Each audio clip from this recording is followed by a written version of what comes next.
Hi guys, welcome back with me again in this channel. So on today's tutorial, I'm going to show you how you can design professional, eye-catching, educational YouTube thumbnails using Canvas. So if you want to create a clickable, clean thumbnail layouts, you can just easily do it by using Canva. In here, you can either use it on your phone or PC.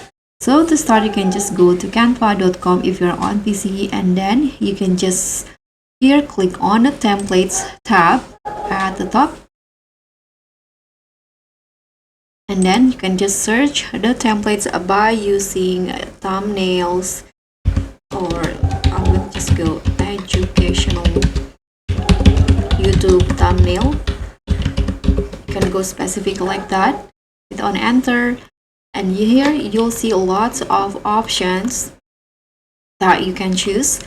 So if you are using Canva Pro, even better, because there are so many good templates that you can use. So for example, in here I'm going to use this one. So you can just click on the templates that you want to use, click on customize this template, and then you can customize it using based on your needs.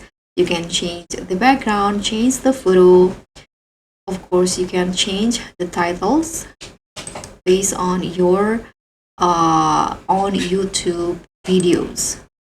So just change everything, and you can also change the font if needed. This I'm going to change the background photo, the background color into yellow, for example, here. And if you're done, you can just tap on share at the top right corner, click on download and download it as GPG. Click on download, and you can set it right away as your YouTube thumbnail videos. So guys, thank you so much for watching. Don't forget to like, comment, and subscribe. Also click on thanks. Bye.